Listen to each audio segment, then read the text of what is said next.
Voilà alors ici donc la vidéo avec l'option mode réalisateur. Donc comme vous pouvez le constater, il y a la caméra avant qui me filme et nous avons la caméra arrière qui prend en même temps donc tout ce que je vois. Ainsi on va dire c'est plus sympa si on veut présenter un produit, quelque chose, c'est toujours pas mal. Donc je vais vous montrer également avec cette fonction là on peut donc changer si ça veut bien aller.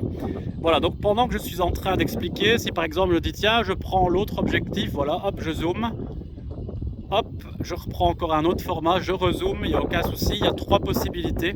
Donc on a le grand angle, le mode classique et le mode zoom. Alors le mode zoom, c'est il faudra que je vérifie sur quel zoom exactement il est fait. Mais bon, je suppose que ça a été réglé pour ne pas avoir trop de pertes. Là-bas on voit les éoliennes au loin, un château d'eau.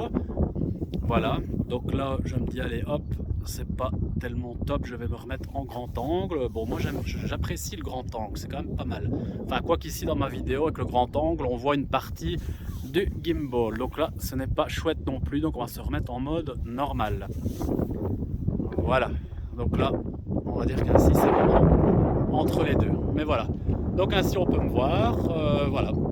Si on veut faire un petit reportage, un truc assez sympa, comme ici, bon ma vidéo qui n'a aucune prétention, aucun but bien précis à part montrer un petit peu le fonctionnement du S21 et je pense que c'est le but de Samsung Launch, voilà, sans aucune prétention, en toute simplicité, voilà.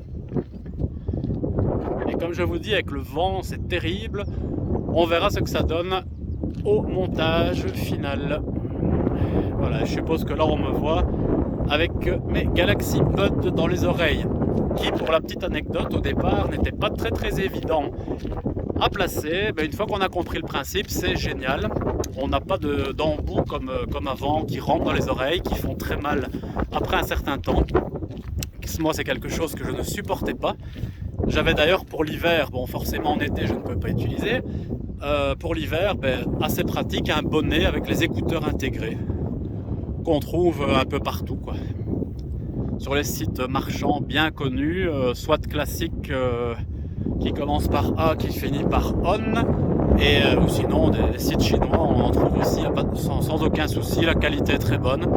Voilà, ainsi on n'a pas quelque chose qui rentre dans les oreilles, surtout avec le froid c'est embêtant.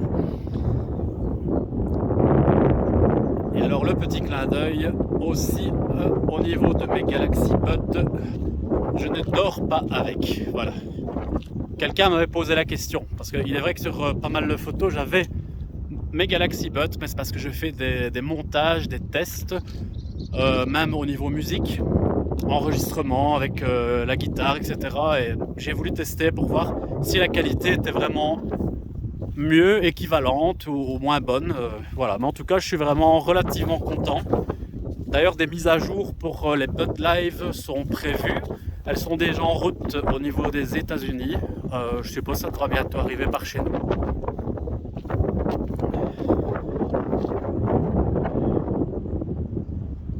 Voilà, je vous montre encore un peu les panoramas. Voilà, ici donc ça c'est pour la présentation, la vidéo. Voilà. Eh bien, je vous dis à bientôt. C'était pour votre première vidéo, encore une fois, j'insiste, sans aucune prétention de ma part, voilà, un petit montage pour voir un peu les fonctions. En plus, de toute façon, je sais par expérience que les montages réalisés, peu importe, il y a toujours une compression qui est faite sur le site YouTube, par lequel je passerai forcément pour passer ma vidéo. Donc pour avoir un résultat brut, c'est impossible. Il y aura toujours une compression, même certains montages de vidéos en 4K. J'en ai fait d'ailleurs pour des mariages l'année dernière. Enfin non, pas l'année dernière, il y a déjà 2 ans. Et le rendu après sur YouTube, bon à part pour des amis, pour de la famille, ok c'est sympa. Mais si c'est vraiment du professionnel et qu'on veut avoir un très bon rendu, franchement on voit qu'il y a vraiment des pertes quoi. Ce n'est pas vraiment un 4K, c'est on va dire un 4K extrapolé. Mais voilà pour les petites vidéos. Et alors, comme j'ai dit tout à l'heure, je vais faire donc un comparatif entre mon réflexe que je suis en train de porter, qui m'étrangle d'ailleurs, et alors avec mon Galaxy S21 et mon précédent que j'ai en poche, le Note 9. Donc avec ça, il y a sûrement des risques d'avoir des problèmes au niveau des ondes, parce que là je suis bien entouré pour le moment. Allez, ben je vous souhaite une bonne après-midi et un bon week-end en tout cas pour ceux qui me liront cet après-midi. Voilà, à bientôt.